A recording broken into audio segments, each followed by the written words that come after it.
I could argue that the fact that you haven't given up means that you know that you're good.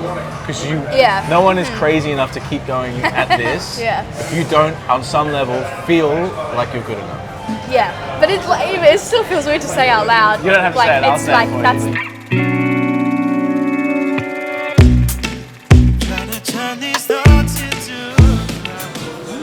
First customers, that means we'll get the best service. So we just finished the show, packed up the car and headed down to Aalia, which is a restaurant in the city. Oh, yeah. This is nice. This is not where I would normally be dining, but they've been gracious enough to host us. I'm here with Aalia, who is one of my favorite artists based in Sydney. She is a pioneer, I would say, in the musical TikTok scene. Oh, thank you. You inspired me to go out busking and share that with the world, and I use that as a way of like staying in shape musically and also building my own following. So thank you for that. Thank you. You've built a massive online audience. You're obviously crushing it with your own music. You're playing some cool shows you got coming up, touring around the country. Yeah. So we're gonna have a feast. I'm gonna ask her one question that's been burning on my mind to ask her, and hopefully we get into the weeds about things that might help other creatives or musicians trying to find their way in the industry. Oh yeah. And I hope that we have a lovely time. Let's order and let's eat. Unless you want to go hungry.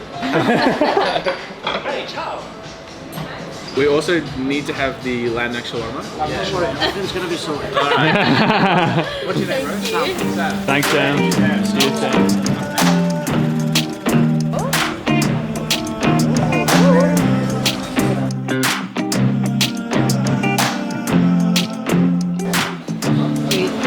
Preserved tomato, spice, and fresh cucumber. So you have some parsley and mint.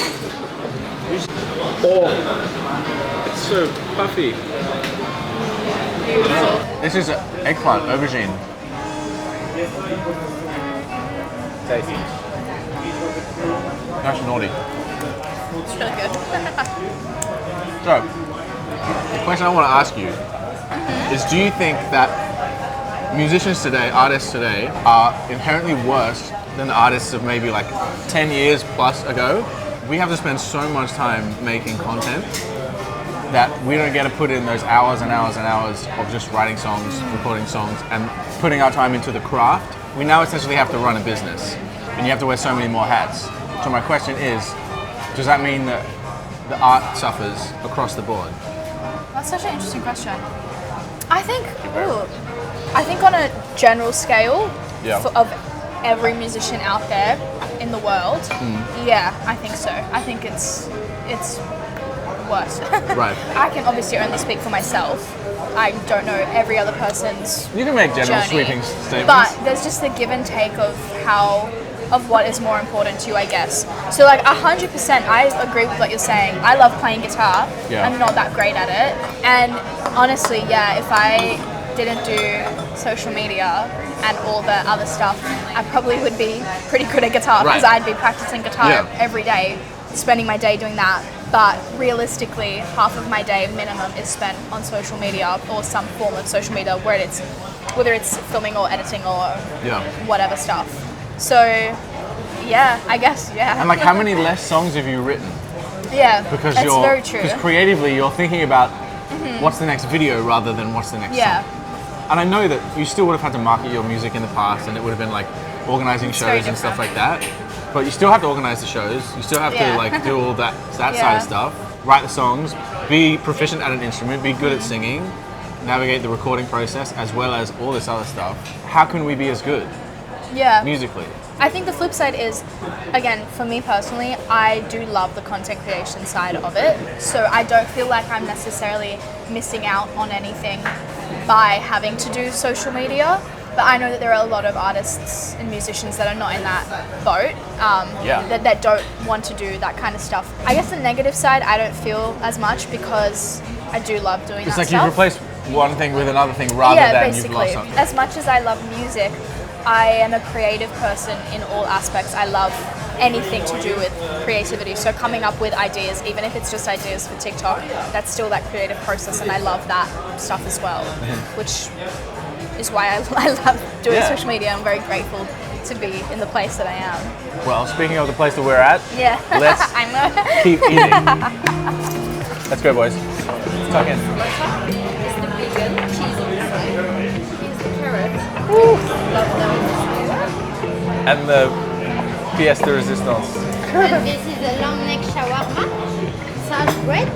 We suggest you take the piece of the bread and put lamb inside and use condiment, which is tarragon. It's like a garlic sauce. Enjoy. Thank you so much. you. Oh my days. That looks really good. You just said that. Talking about being good enough. Yeah. Yeah, it's a weird, like even having this conversation now, honestly, I struggle to say, yes, I think I'm good enough to be in this industry. And I do think that that's a very overall Australian thing that a lot of artists feel, because it feels wrong for me to sit here and say, I'm definitely good enough. But like, I know I am. But I can't say that out loud unless I'm talking to a just mirror wish you could to just whisper it myself. to me. Yeah, like that's a really interesting question, because I don't know, even like looking at interviews with like Billie Eilish, she has the same things of being like, she's got other goals that she wants to reach, and to me I'm like, that's the ultimate, to be at Billie's level. But then it never really stops. It will never end. I think about this often. I don't know when I will be at that point. I don't know. So I could argue that the fact that you haven't given up means that you know that you're good. Because no one is crazy enough to keep going at this Yeah. if you don't, on some level, feel like you're good enough. Yeah. And for what it's worth, I think you're good enough. Thank you. I mean, maybe it's an arrogant thing to say or whatever, but like I 100% believe that the only reason I haven't given up is because I know that I'm good enough. And there's part of me that can project the music that I'm writing and my goals and ambitions. I'm like, I can do this. 100%. I like, no one would be, you're so right, no one would be doing this if they didn't think they could. Like, I wouldn't have continued posting on TikTok if I didn't think that I could actually amass followers. Yeah. And I did it, and I knew that I could. But it still feels weird to say out loud. You don't have to like, say it, I'll it's say it like, for you. that's the, I also a think weird- I also think you have to be delusional. You yeah. have to be delusional to survive.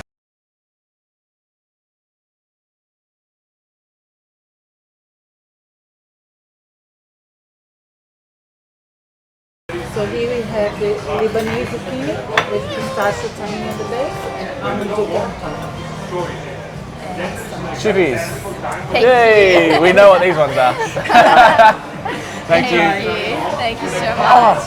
I really do believe that not giving up is the biggest thing you can give yourself as an artist. And it seems, and like, just keep going, consistency.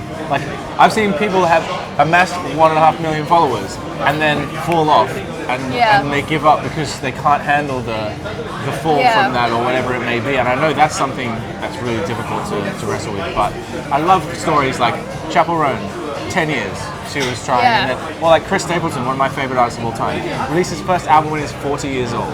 And then bang, he's like one of the biggest names in country music, if not like kind of that like blues soul music. So like, and in order to be the type of person that never gives up, you have to also believe that you're good enough. Yeah. So yes, my rant is over. So point being, if you don't believe you're good enough, then you're in the wrong industry. 100%. Because you fall off so quickly if you don't actually back yourself. There's just a weird stigma about actually saying it out loud. Okay. Well, I'll mute it when That's you how say I it. feel. All right, let's see. All right, so this dish that came out is called the lamb neck shawarma, and dear sweet baby crimbers, this is the tastiest thing you'll ever have in your life. I'm just gonna run it past you play by play. Get the lamb on that bread. I'm gonna finger it up. Oh dear. Get some of this tahini, I think, garlic tahini, whatever this stuff is. Oily herb business.